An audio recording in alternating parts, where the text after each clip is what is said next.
Bonjour, on va parler aujourd'hui de The Mastermind que j'ai vu hier au cinéma. C'est un film de Kelly Reichardt, je ne sais pas comment ça se prononce. Et le pitch c'est assez simple, d'ailleurs l'idée du film est assez simple. C'est un père de famille assez désœuvré qui décide de voler des œuvres d'art. Euh, et voilà. Évidemment, enfin, j'ai dit évidemment, non, pas forcément évidemment, mais il n'a pas bien réfléchi son coup. Il se fait donc choper assez rapidement. Et les trois quarts du film, euh, allez, on va dire un quart, c'est comment il réfléchit et comment il commet le crime avec des complices. Et la fin du film, c'est lui en cavale, tout simplement.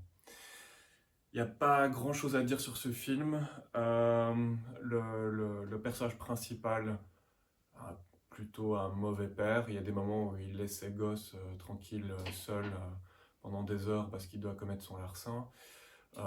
Il abandonne ses enfants qu'il aime pourtant. Il y a un moment donné, il prend un de ses enfants à un rendez-vous avec des criminels qui se passent mal. Donc le héros, on n'a pas une grande empathie pour lui. Moi j'ai envie de dire que c'est un con, mais un con genre trou du cul arrogant, dans le sens où il se pense très intelligent, mais en fait tout son plan est merdique à souhait et c'est pour ça que ça foire. Il engage des complices qui sont pas forcément les meilleurs, tout n'est pas bien réfléchi, et donc en fait ça ne pouvait que foirer. Mais donc, euh, et en plus à différents moments du film, il montre que c'est pas non plus quelqu'un de très sympathique en fait. Il vole pas pour comment dire,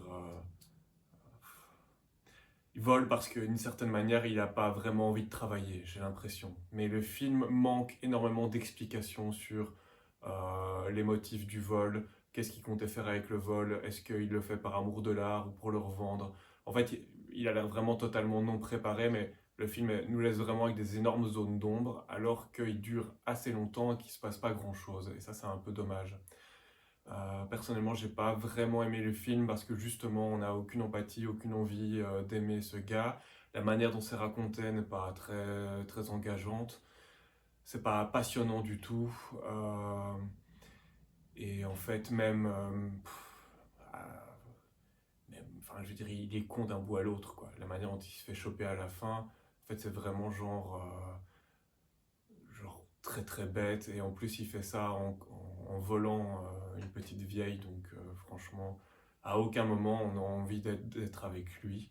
Il y a un moment donné, on lui propose un échappatoire. Il faut passer la frontière, se retrouver avec des gens qui échappent à la guerre du Vietnam parce que ça se passe dans les années 70. Enfin, en 1970, me semble-t-il. Une communauté. Il fait genre, ah, moi, vivre en communauté, genre, c'est prout prout ma chère, quoi. Enfin, bref. Il. Voilà, c'est tout. Personnellement, quand j'ai vu la bande-annonce, je pensais que ce serait drôle et ça n'est même pas drôle. Or, ça aurait pu être tourné comme un film avec des parties comiques. Il y a quand même quelque chose qui est réussi dans le film, c'est qu'il y a plein de moments où on est là, genre. Enfin, au moins pendant la partie où il commet le truc, on est là, genre.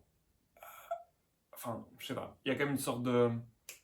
J'allais dire thriller, mais c'est pas vraiment ça, mais d'angoisse, on est un peu suspendu. Il y a quand même quelques moments qui fonctionnent bien, donc le film n'est pas totalement mauvais, mais personnellement, j'ai pas eu d'émotion devant ce film et ça m'a plutôt ennuyé, bien que je me sois pas endormi. Mais bon, je le recommande pas vraiment. Voilà.